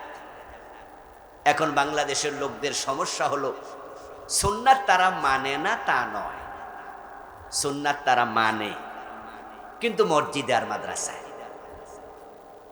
সুন্নাহ মানে বিধান, সুন্নাহ মানে আইন, নবীর জীবন আচার হচ্ছে সুন্নাহ, নবীর লাইফ স্টাইল হচ্ছে সুন্নাহ। নবীজি হচ্ছেন জীবন্ত কোরআন, তিনি জীবন্ত ইসলাম। উনাকে মানাই মানে আল্লাহকে মানা। মান ইউতিউর রাসূল ফাকাদ আতা আল্লাহ। আল্লাহ কোরআন মাজিদে বলছেন, যে রাসূলকে মানলো সে যেন আল্লাহকে মানলো। এখন আমরা যারা মুসলমান আছি, উম্মত আছি, আমরা সুন্নাত মানতে রাজি আছি। মাইজবান্ডার দরবার শরীফের পীর সাহেবের মুখে দাড়ি নাই। আপনারা যারা দেখছেন ভিডিওতে অথবা সরাসরি, অথবা আপনি জানেন, তারা একটু জবাব দেন, মাইজবান্ডার দরবারের পীরের কি দাড়ি নাই? নজিবু বরসল মাইজবান্ডারি আওয়ামী লীগের এমপি ছিল, দেখেন নাই জীবনে? এর মাথায় টুপি নাই, গায়ে পাঞ্জাবি নাই, তো দাড়ি কার সুন্নাহ? টুপি কার সুন্নাহ? তাহলে সুন্নত তো মাইজবান্ডারের পীর সাহেব মানে। আচ্ছা, দেওয়ানবাগের পীর সাহেব, ও বেটাতে এত মোটা ফেটা ছিল, মনে আসেনি না? ভুলে গেছেন, উনি মারা গেছে। আচ্ছা, দেওয়ানবাগের পীরের কি মুখে দাড়ি ছিল না, মাথায় টুপি ছিল না? তো সুন্নাত তো সেও মানে। এবার বলুন তো, যারা কাদিয়ানি তাদের কি মুখে দাড়ি নাই? তারা কি টুপি মাথায় দেয় না? তো সুন্নত তো তারাও মানে। তাহলে সুন্নাত মানলে জান্নাত, সুন্নাত মানলে উম্মত। তাহলে কাদিয়ানিও বেহেশতি হয়ে যাবে, দেওয়ানবাগিও হয়ে যাবে, আটরশিও হয়ে যাবে, মাইজবান্ডারিও হয়ে যাবে। আসলে কি তাই? আপনি বুঝে শুনে মানছেন কি? আপনি কি বোঝেন সুন্নাহ কি? সুন্নাহ কিভাবে মানতে হয়? মসজিদে ঢুকে ডান পা দিলেন, বের হতে বাম পা দিলেন, আল্লাহু আকবার বলে নামাজ শুরু করলেন, সালাম ফিরিয়ে নামাজ শেষ করলেন, কারণ এটা নবীজির সুন্নাহ। মাশাআল্লাহ, ভালো। মাগরিবের ফরজ 3 রাকাত, ইমাম যদি 2 রাকাত পরে সালাম ফিরায়, আমরা কি সালাম ফিরাবো না লোকমা দেব? কি বলে লোকমা দেব? কি বলে? সুবহানাল্লাহ বলে। বাংলাদেশে আল্লাহু আকবার চলে, আর এটা হলো মেড ইন বাংলাদেশ। আমাদের দেশে নামাজের ভিতরেও যে কত ঝামেলা আমরা ঢুকাইছি তার হিসাব নাই। এ নিয়ে আমার লেখা একটি বই আছে, হাদিসের বৈচিত্র্য পূর্ণাঙ্গ নামাজ, আমার লেখা মোট 8টা বই, আলহামদুলিল্লাহ। ওখানে আমি বাংলাদেশের নামাজের বিভ্রান্তি অনেকগুলো লিখছি হাদিসের আলোকে, তার মাঝে এটাও একটা। নবীজি বলছেন, রিজালি তাসবিহু ওয়ালিন নিসাই তাসফিক। পুরুষেরা ভুল করলে ইমাম বলবে সুবহানাল্লাহ, লোকমা দিবে কি বলে। আর মহিলা মুসল্লি যদি থাকে তাহলে হাতের উপরে এভাবে হাত আওয়াজ করবে, মুখে বলবে না। কেবা কারা আল্লাহু আকবার ঢুকাইছে, সুবহানাল্লাহ সরাইছে, আমরা এখনো খুঁজে পাই নাই, কিন্তু সরাইছে বটে।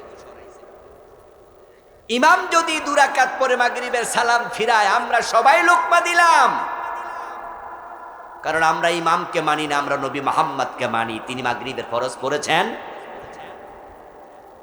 এবার বলুন তো, সেই ইমাম যদি আপনার বাবা হতো, লোকমা দিতেন না? কথা বলেন না, লোকমা দিতেন? আমরা বাবারাও মানি না, আমরা রাসূলকে মানি। আচ্ছা, সেই ইমাম যদি আপনার পীর সাহেব হতো, আপনি মুরিদ, লোকমা দিতেন না? কি প্রমাণ করলেন? আমরা পীরও মানি না, রাসূলকে মানি।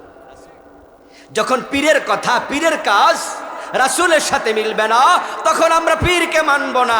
এই চিন্তাটা জীবনের সকল জায়গায় হওয়া দরকার, আছে না নাই? তাহলে পীরের কাছে বেপরদা বউ নিয়ে হাজির হন কেন? পীর সাহেব মাগরিবের ফরজ 2 রাকাত পরে সালাম ফিরাইলে পীর সাহেবরা লোকমা দেন। পীর যখন আপনাকে বলেছে তোমার বউ নিয়ে আমার কাছে আইসো, তখন আপনি লোকমা দিতে পারলেন না যে ওস্তাদ আপনি পীর, আমার বউ তো আপনার জন্য বেগানা নারী, তাকে আপনার সামনে আনি কেমনে? এটা তো হারাম, ঠিক কি না? না না, তখন আবার বউ নিয়ে হাজির হয়েছে। তাহলে আপনি সুন্নাহ বুঝতে ভুল করেছেন। আপনি বলছেন শুধু মসজিদের ভিতরে সুন্নাহ মানে। আমার বন্ধু, জোহরের নামাজ আপনাদের নরসিংদী জজকট মসজিদে চলছে। জজ সাহেবও নামাজ পড়তে যায়। কত জজ আছে নামাজি। ইমাম সাহেব জোহরের নামাজ 2 রাকাত পড়ে সালাম 2 রাকাত পড়ে আত্তাহিয়াতু পড়তে মনে নাই, উনি দাঁড়ায়া যাচ্ছে, পেছন দিয়া লোকজন লোকমা দিল। কারণ সবাই জানে 2 রাকাতের পরে জোহরের নামাজে আত্তাহিয়াতু পড়তে হয়, এটা ওয়াজিব। ইমাম সাহেব ভুল করেছে, তাই লোকমা দিল। সাধারণ মানুষ যখন লোকমা দেয়, জজ সাহেবও মাসালা জানে, উনিও লোকমা দেয়। ইমাম সাহেব লোকমা নিলেন, যথারীতি সুন্দরভাবে নামাজ শেষ করলেন। এবার নামাজের পরে জজ সাহেব গিয়া চেয়ারে বসে মামলার রায় দেয়। সেখানে আমার রাসূলকে অনুসরণ করে কোরআনের আলোকে কয়টা রায় দেয়? কিন্তু নামাজ পড়ছে কারে অনুসরণ করে? তাহলে যত সুন্নত সব মসজিদে, ঠিক না? আদালতে বিচারের সময় রাসূলের কোনো সুন্নত নাই, এগুলো কোরআন হাদিসে পাওয়া যায় না, নাকি আছে? কথা বলতে হবে। বিচার করার সিস্টেম কোরআনে আছে না নাই? আদালত চালানোর সিস্টেম হাদিসে আছে না নাই? তো নামাজ চালাইলা রাসূলের সুন্নতে, দেশ চালাইলা কার্ল মার্কস, লেনিন, বঙ্গবন্ধু, অমক তমকের সুন্নতে। তাহলে সুন্নাত মানলে কেমনে, উম্মাত হবে কেমনে?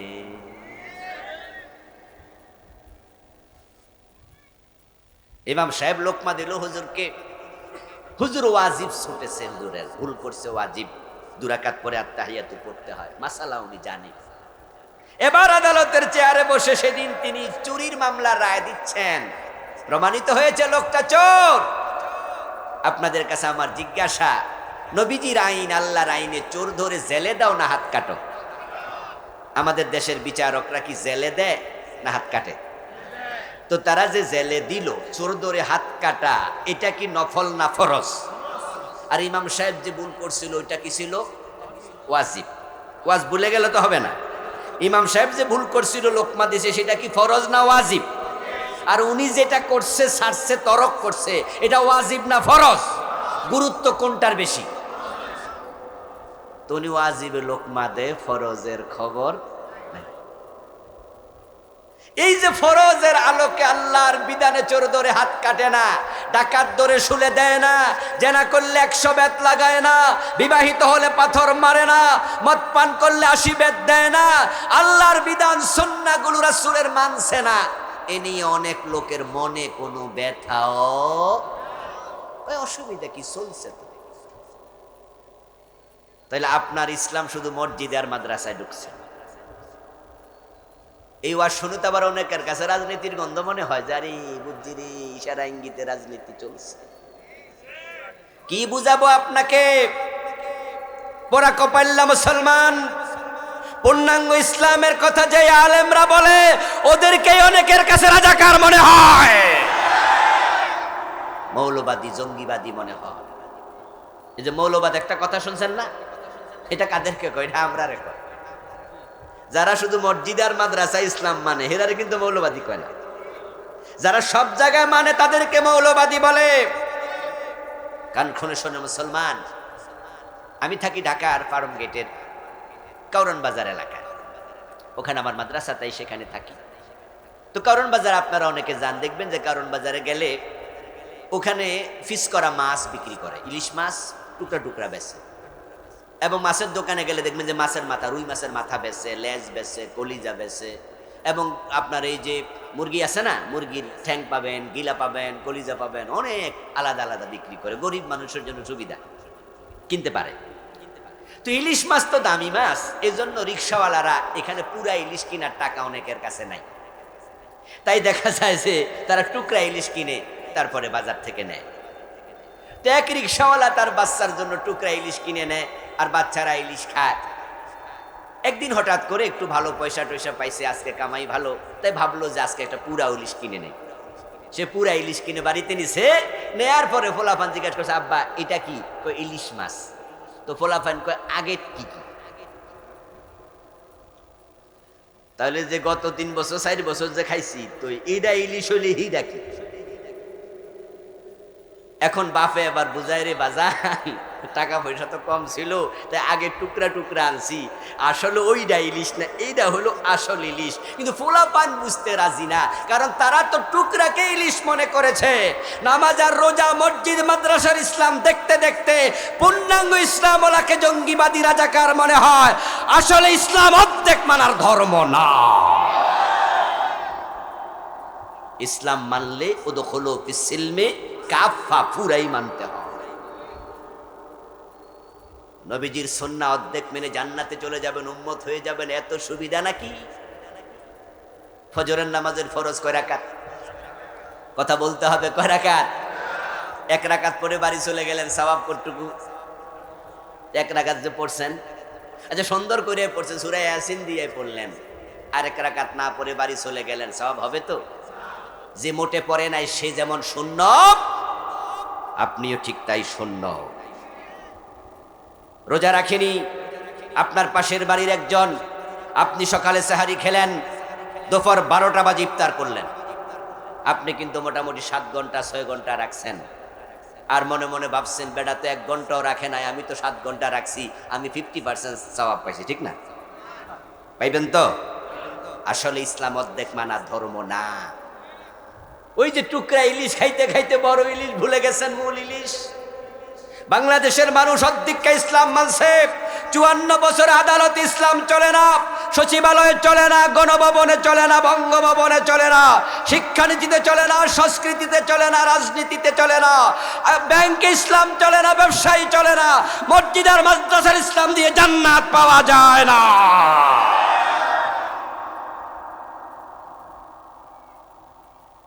নবীজি সাল্লাল্লাহু আলাইহি ওয়াসাল্লাম ইন্তেকাল করলেন, আবু বকর সিদ্দিক ক্ষমতা আসলেন।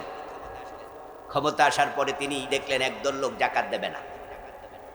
পুরা ইসলামী রাষ্ট্রের সব অঞ্চলের লোকেরা জাকাত পাঠাচ্ছে বছরে একবার, কিন্তু জাকাত বিভাগের কর্মচারী রিপোর্ট করলো অমুক অঞ্চলের লোকেরা বলছে জাকাত দেবে না। আবু বকর সিদ্দিক শোনার সাথে সাথে বললেন, তাহলে জিহাদ ঘোষণা করা হলো। খালিদ বিন ওয়ালিদ তলোয়ারে শান দাও, যুদ্ধ হবে ওদের সাথে।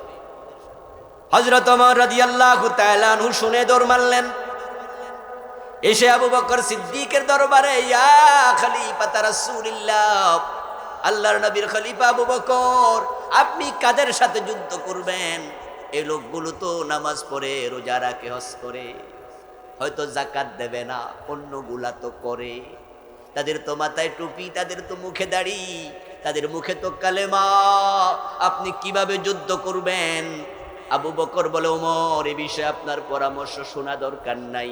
লাউ কাতিলান্না মান ফাররাকা বাইনাস সালাতি ওয়াজ যাকাত, যারা নামাজ পড়তে রাজি, যাকাত দিতে রাজি নাই, আমি তাদের বিরুদ্ধে যুদ্ধ করবই। আপনাদের কাছে আমার জিজ্ঞাসা, রাসূলের ইসলামে নামাজ আছে, যাকাত নাই, তো এটা বাদ দেওয়ার সুযোগ আছে? এই জন্য আবু বকর বলে যুদ্ধ হবে। আপনার কথা শুনবো না, আপনি সরেন। হযরত ওমর তো খুব মেজাজি মানুষ, কিন্তু আজকে তিনি নরম। আবু বকর খুব সফট মানুষ, আজকে তিনি গরম। এবার আবু বকর কি বলছে জানেন? ওমর, লাউ মানাউনি ইকালান কানু ইয়াদুনাহু ইলা রাসূলিল্লাহি সাল্লাল্লাহু আলাইহি ওয়াসাল্লাম লাকাতালতুহুম আলা মানইহি। আমি যে যুদ্ধের ঘোষণা দিলাম, এই কথা শুনে ওই লোকগুলো যদি সিদ্ধান্ত পরিবর্তন করে, তারা আমাদেরকে বলে যে যুদ্ধ করেন না, আমরা জাকাত দিতে রাজি, জাকাতের ওট দেব, তবে রশি দেব না। কি দেব না? আমি কথা বুঝাইতে পারতেছি? তারা জাকাত দিতে রাজি হয়ে গেছে ভয়ে, যুদ্ধের কথা শুনে ভয় পাইছে। আবু বকর সিদ্দিক বলতেছে ওমরের কাছে, ব্যাখ্যা করছে, তারা যদি আমাদের কাছে প্রস্তাবনা পাঠায় যে আমরা ওট দেব তবে রশি দেব না, আমরা জাকাতের গরু দেব কিন্তু গরু বেঁধে যে মদিনায় নিতে হবে, রশি দেব না। অথচ নবীজির জমানায় তারা রশিও দিত। লাকাতালতুহুম আলা মানইহি। আপনি শুনে রাখেন, আমার জিহাদের ঘোষণা থামবে না, আমি রশির জন্য যুদ্ধ করব। নবীজির ইসলাম আর আমার ইসলামের মাঝে কোনো ফের হতে দেব না। যেখানে আবু বকর সিদ্দিক রশির জন্য যুদ্ধ করতে চায়, আজকের 54 বছরের বাংলাদেশে সরকারিভাবে জাকাত আদায় হয়। আবু বকর জীবিত থাকলে আমাদের বিরুদ্ধে যুদ্ধ শুরু করে দিতেন, বলতেন তোমরা কিসের মুসলমান, 54 বছর কেন জাকাত থাকবে না, তোমরা না 92% মুসলিম। সরকারের ট্যাক্সের জন্য সরকার আলাদা পুলিশ বাহিনী বানাইছে, দুদক বানাইছে না ভাইরা? কথা বলেন না একটু, বানাইছিনি? ট্যাক্স না দিলে দুদকে মামলা করে না, এনবিআর ধরে না। ভ্যাটের জন্য বানাইছে না? দোকানদার ভ্যাট না দিলে দেখবেন যে ভোক্তা অধিকার আইন হয়েছে, সেখানে আলাদা পুলিশ আছে, সেখানে ম্যাজিস্ট্রেট আছে। তোমার ভ্যাটের জন্য, তোমার ট্যাক্সের জন্য তুমি যদি আইন করতে পারো, আলাদা আলাদা পুলিশ থাকে, আলাদা ম্যাজিস্ট্রেট থাকে। যারা ধনী মানুষ জাকাত দেয় না, তাদের জন্য আলাদা ব্যাংক, আলাদা আদালত, আলাদা পুলিশ দরকার আছে না নাই? করার সুযোগ কি নাই? কেন করে না জানেন? কারণ জাকাত আমরা তুইলা লাভ কি? জাকাত তো খাইব গরিবে, তো আমরা এমপিরা কি গরিব? আমরা যারা মন্ত্রী আইন বানামু, আমরা মন্ত্রীরা কি গরিব? তো গরিবের জাকাতের লাইগা আমাদের এত কষ্ট করা দরকার। এর মানে আপনারা যারা গরিব, আমরা যারা গরিব, আমাদের দিকে নেতাদের খেয়াল নাই, বরং তারা ভ্যাটের টাকা, ট্যাক্সের টাকা দিয়া দেশ চালাবে, সেখানে ওই টাকা দিয়া ব্রিজ বানাবে, রাস্তা বানাবে, এবং আমাদের টাকাগুলো জমায় 100 কোটি টাকার রাস্তা 30 কোটি খরচ করে 70 কোটি মাইরা কানাডায় বেগম পাড়া বানাবে।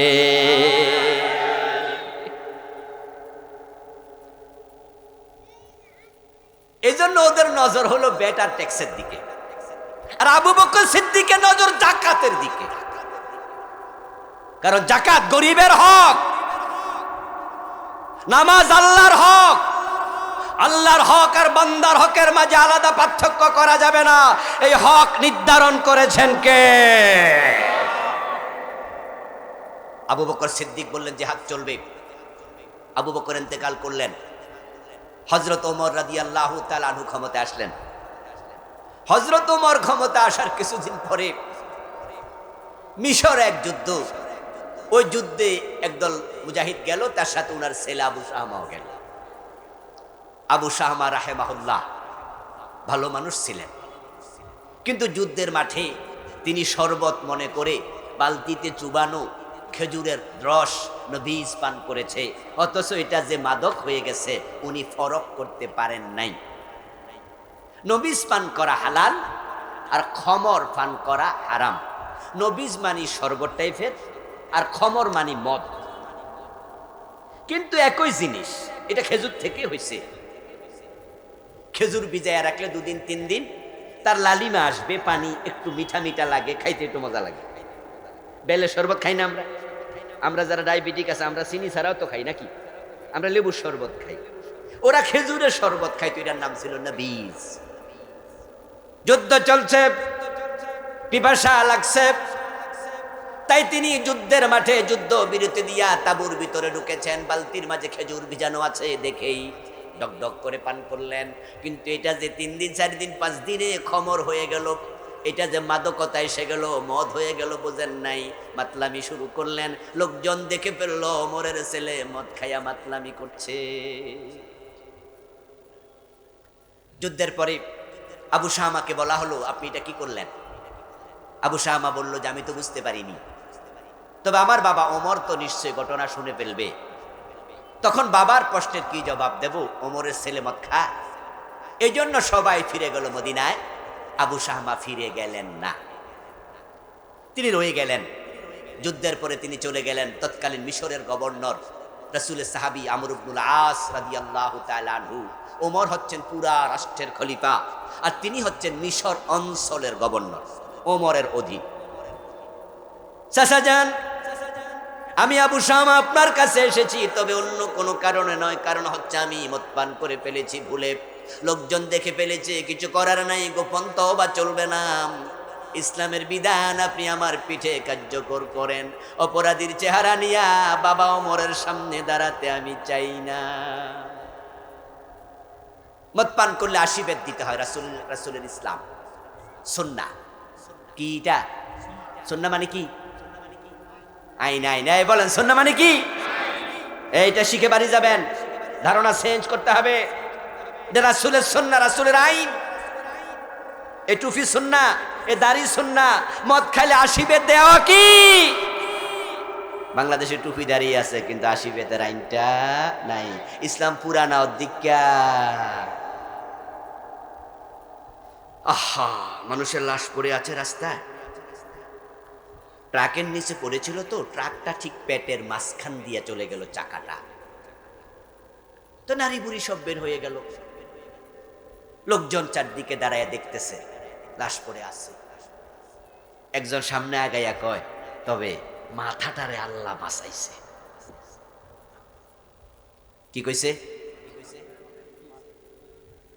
মানে লাশ পড়ে আছে, নারী বুড়ি বাইরে হয়ে গেছে মাঝখান দিয়া। এই পাগলে কি কয়? কই যে আল্লাহ মাথাটারে বাঁচাইছে। তখন যারা উপস্থিত তারা কয় যে সরবি তুই পাগল কোথাকার, যে লাশ মইরা গেছে মাথা বাচ্চা লাভটা কি? পেটের উপর দিয়ে ট্রাকের চাকা গেল, রুগী তো মরে গেল, মাথা থেকে লাভ কি? ইসলাম অর্ধেক মানো, বাকি অর্ধেক মানো না। তোমাদের ইমানের হালত কি? তোমরা অর্ধেক মানে লাভটা কি হয়? আত্মসমালোচনা করো। ফজরের 1 রাকাত পরে বাড়ি যাও কেন? বাকি রাকাত পড়ো না কেন? রোজা রেখেছো সন্ধ্যা পর্যন্ত, কেন রাখো না? 12টা বাজে ইফতার করো কেন? 92% মুসলমানের দেশ, আমরা চাইলে কি পুরো ইসলাম মানতে পারি না? আমাদের সুযোগ আছে না নাই? তো আমাদের অর্ধেক ইসলাম কেন চলবে? হযরত ওমর 80 বেতের ব্যাপারে সিরিয়াস, তাই হযরত আবু শামা জানে বাবার সামনে গেল উপায় নাই। আমর ইবনুল আস হাতে দৌড়া নিলেন, 80 বেত পিঠের মাঝে দিয়ে দিলেন। তারপরে পিঠে বেত্রাঘাত নিয়ে আবু শামা চলে গেল মদিনায় ফিরে। ওমরের সামনে দেখা, ওমর তো প্রশ্ন করে বসলেন, বাবা কি শুনেছি এসব বলো। আমর ইবনুল আস 80 বেত দিলেন, পিঠে বেত নিয়ে চলে গেল। আবু শামা গেঞ্জি খুলে আব্বারে দেখায়, বাবা ওমর আমি বেত নিয়ে এসেছি, হদ শরীয়তের এটা হলো হদ বিধান, আমি পিঠে নিয়ে এসেছি। মাশাআল্লাহ, ভালো কাজ করছো। না হয়তো মদিনার গভর্নরকে বলতাম, সে তোমার 80 বেত দিত। তো দিছো তো ভালো হয়েছে। কত বেত? কয় আব্বা 80 বেত। তাহলে একজন সাক্ষী আনো তো। আমার ছেলে হিসাবে আবার কম টম দেয় নাই তো? গভর্নর তো আমার অধীনে চাকরি করে, সে আমার অধীনে গভর্নর। 80 বেত দিছে। কয় 80 বেত আব্বা, তো সাক্ষী আনো। আবু শামা বলে, আব্বা জান সাক্ষী পাবো কই? সেখানে তো চাচা আমর ইবনুল আস আমার পিটানোর সময় ঘরের দরজা বন্ধ কইরা পিটাইছে। হযরত ওমর বলেন, ইন্না লিল্লাহি ওয়া ইন্না ইলাইহি রাজিউন। আমর ইবনুল আস আল্লাহর ইসলামে পরিবর্তন করে ফেললো, এই অধিকার তাকে কে দিল? ইসলামের বিধান হলো অপরাধীকে মানুষের সামনে শাস্তি দিতে হবে। সূরা নূরে আল্লাহ তাআলা অপরাধী শাস্তির কথা বলেছে, বলে ইয়াশহাদ আযাবাহুমা তাইফাতুম মিনাল মুমিনিন। যখন জেনাকারীকে 100 বেত দিবা, একদল মুমিনের সামনে দিবা। ইসলামের সাইকোলজি হলো, লজিক হলো, যুক্তি হলো, মনস্তত্ত্ব হলো, অপরাধী মাইরি খাইয়া সোজা হয়ে যাবে, আর অন্যরা মায়ের দেখে অপরাধ ছেড়ে দেবে। আমরা তো বলি সোনার বাংলা, সোনার বাংলা, কিন্তু এটা হচ্ছে চোরের বাংলা। যদি আপনি চোর ধরে হাত কাটার আইন চালু করে দিতে পারতেন, 100 চোরের হাত কেটে দেখেন, ওই কাটা হাত দেখে 1000 চোর তারের মতো সোজা হয়ে যাবে।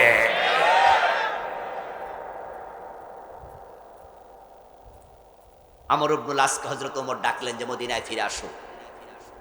চিঠি লিখলেন, মদিনায় ফিরে আসলো। আমর, আল্লাহর দ্বীন, রাসূলের সুন্নাহ, রাসূলের তরিকা হলো মানুষের সামনে শাস্তি দেয়া। তুমি নাকি আবু শাহামাকে ঘরের দরজা বন্ধ করে শাস্তি দিছো? আমর ইবনুল আস বলেন, আল্লাহর কসম করে বলছি, ও খলিফা, ও আমিরুল মুমিনিন, আমি এই বিধানটা জানি, এই সুন্নাহটা আমি জানি। এজন্য কোন অপরাধীকে ঘরের দরজা বন্ধ করে আমি শাস্তি দেই না। কিন্তু আপনার ছেলে তো ভিন্ন।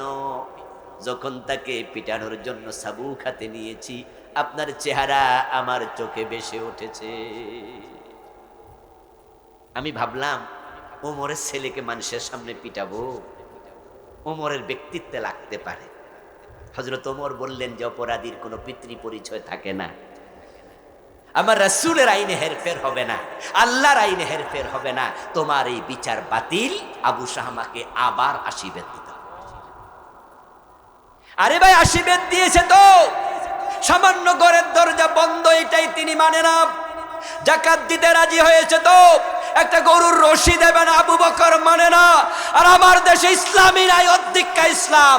সাহাবারা থাকলে আমাদেরকে তারা মুসলিম মনে করতেন না, বলতেন তোমরা কিসের মুসলমান।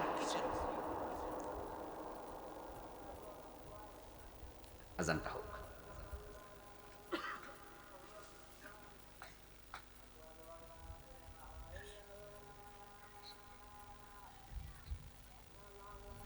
উঠবেন না প্লিজ, বসুন।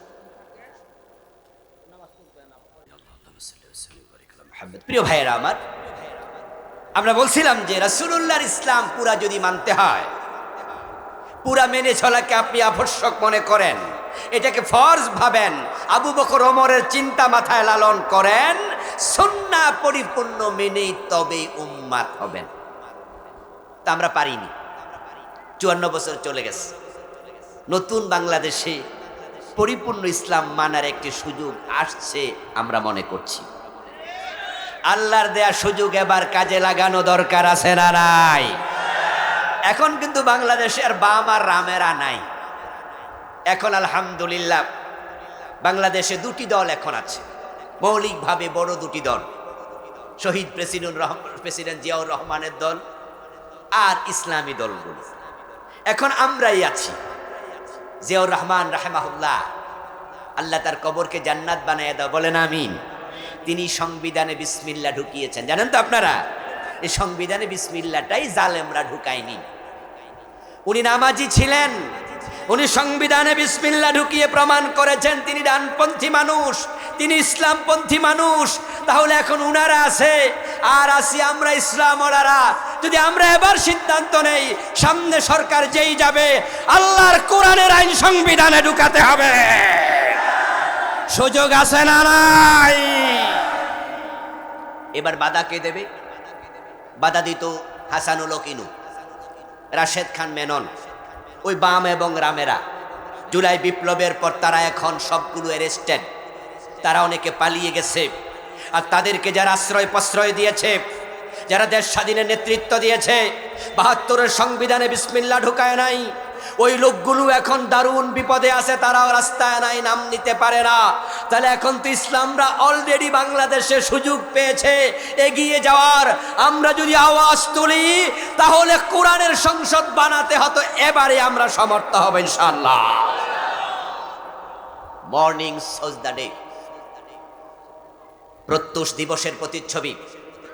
এই দেশে যে ইসলাম আসছে তার একটি চিহ্ন কিন্তু আমরা ডাকসু নির্বাচনে পেলাম। জাকসু, রাকসু, চাকসু, 4টা বড় বিশ্ববিদ্যালয়, বাংলাদেশের সেরা ইউনিভার্সিটি। সে বিশ্ববিদ্যালয়ের ছাত্ররা, ছাত্রীরা তারা ইসলামের পক্ষে তাদের সাপোর্ট দিয়ে, ভোট দিয়ে তারা প্রমাণ করেছে তারাও বাংলাদেশে ইসলাম চায়। এটা কি আপনারা বোঝেন নাই? যে জাহাঙ্গীরনগর বিশ্ববিদ্যালয়কে বলা হয় বামদের আতুর ঘর। যে বিশ্ববিদ্যালয় ইসলামের নামে কোনো সাবজেক্ট নাই, পড়ানো হয় না, একটা সাবজেক্টও নাই, ইসলামের ইতিহাসও নাই, ইসলামিক স্টাডিজও নাই, আর আরবি আর কোরআন হাদিস তো দূরের কথা। সে বিশ্ববিদ্যালয়ের নির্বাচনে এবার ওখানকার স্টুডেন্ট, ছাত্র ছাত্রীরা ইসলামের পক্ষে ভোট দিয়ে বুঝিয়েছে বা আমার রামদের জায়গা বাংলাদেশে হবে না। তারা যদি ইসলামের পক্ষে আসতে পারে, আমরা যারা আপামর জনতা, নামাজি, হাজি গাজি, ইসলামের পক্ষে আবার মাথা উঁচু করে দাঁড়ানো দরকার আছে না? না,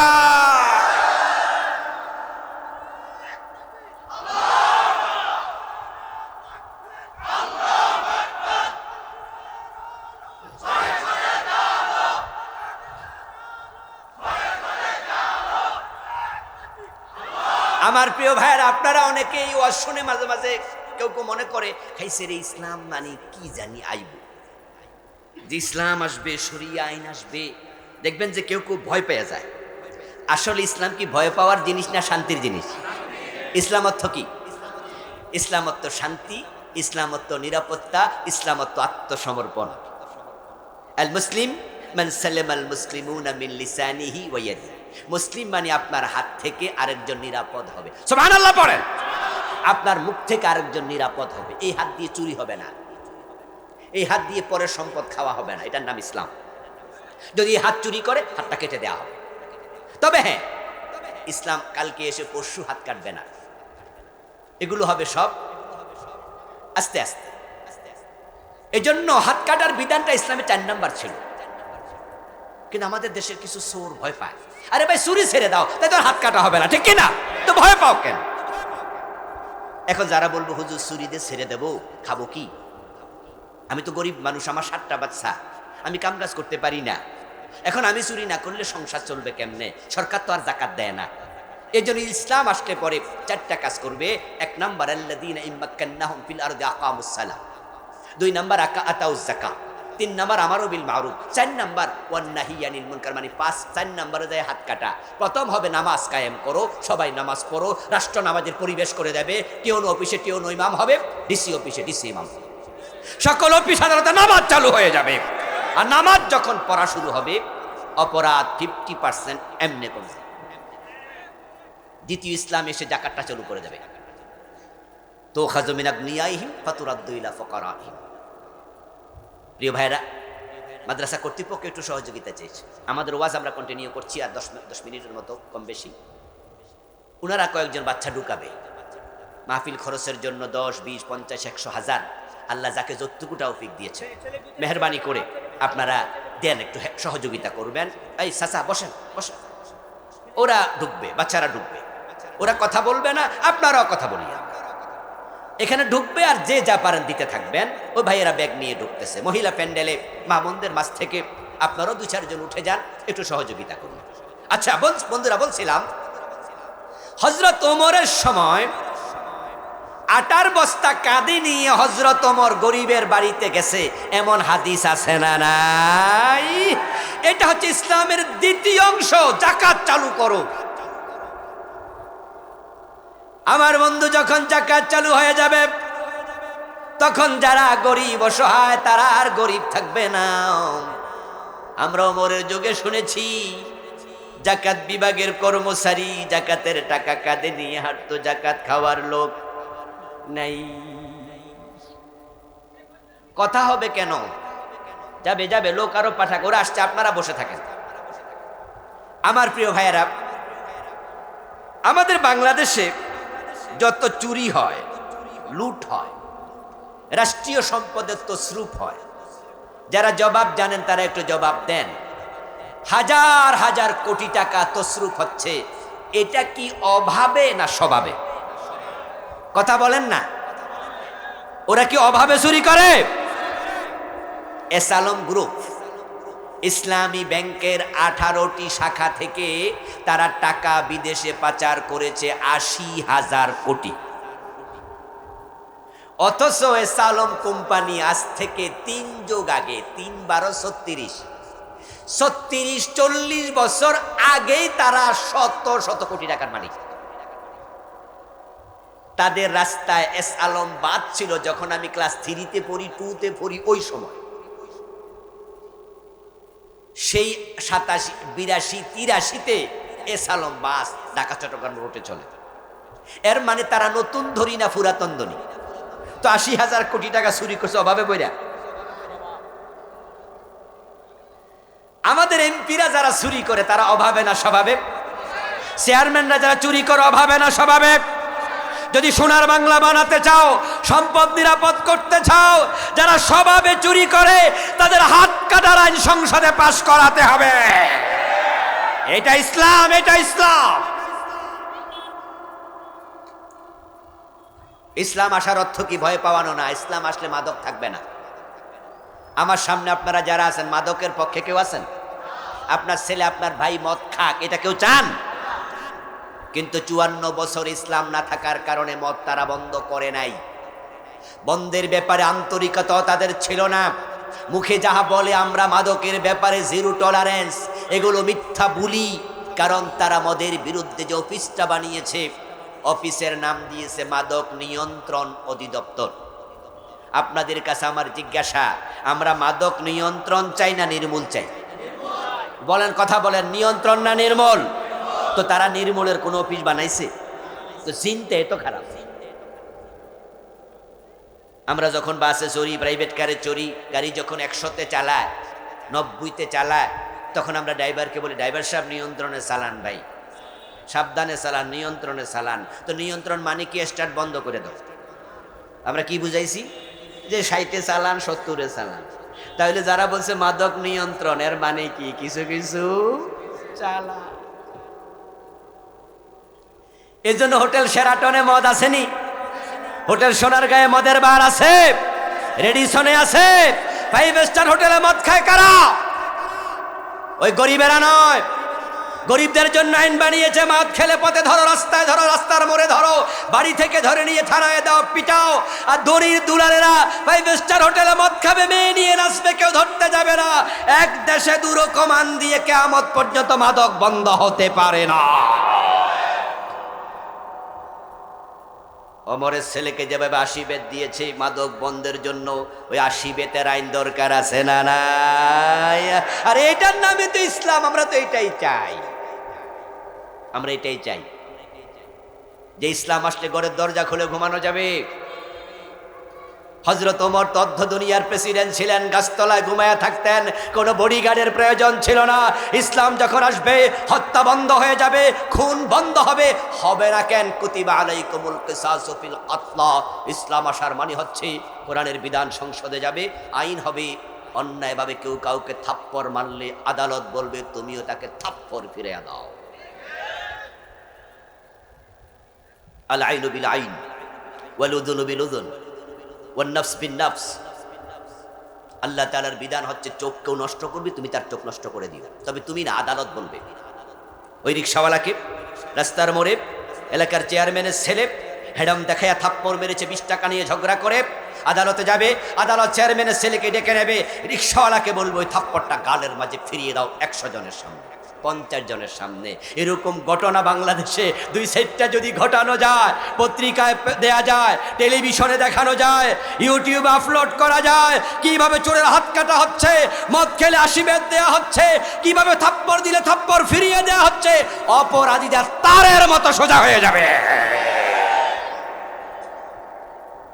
তখন আমাদের মন্ত্রীরা, আমাদের এমপিরা, তারা ওমরের যুগের মতো তারা বাজারে যায়, নিজেরা বাজার করবে, পুলিশ আর লাগবে না। ইসলাম মানে শান্তি, ইসলাম মানে মজা। সুযোগ এবার আসতেছে, এবার কাজে লাগাতে হবে।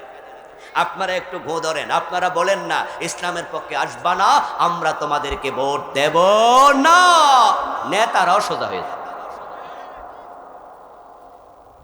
সুযোগ কিন্তু এবার আসছে। তবে মাঝে মাঝে জালের নিচে মাছ, তারপরে নামলেন, ধরলেন, বড় মাছ তো উপর থেকে টানলেন না, ধরার জন্য পানিতে জাপ মারলেন, তারপরে ধইরা কোলে তুলছেন, এরপরও ছুটটা গেছে। এমন ঘটনা কি হয় না? সুযোগ এবার আল্লাহ দিছে। রাম বামরে এবার আমরা দৌড়াই নাই, এবার মূলত আল্লাহ দৌড়াইছে। আমরা বলিনি পালিয়ে যাও, নিজেরাই পালাইয়া গেছে, ঠিক কিনা? তাদের অন্তরে ভয় ঢুকাইয়া দিছে কে? এরপরেও যদি ইসলাম এবার না আসে দেশে, তাহলে এই জন্য আল্লাহর কাছে জবাব দিতে হবে। এজন্য আসুন না নবীর ভালোবাসায় উজ্জীবিত হই, ইসলামটাকে পুরা জীবনে কায়েম করি। আল্লাহ তুমি তৌফিক দাও, বলুন আমিন। যে নবীর জীবন নিয়ে তো কথা বললাম, সে নবীর জীবন সম্পর্কে লেখাপড়া দরকার আছে, জানা লাগবে। জানবেন, আমার লিখে একটি বই আছে,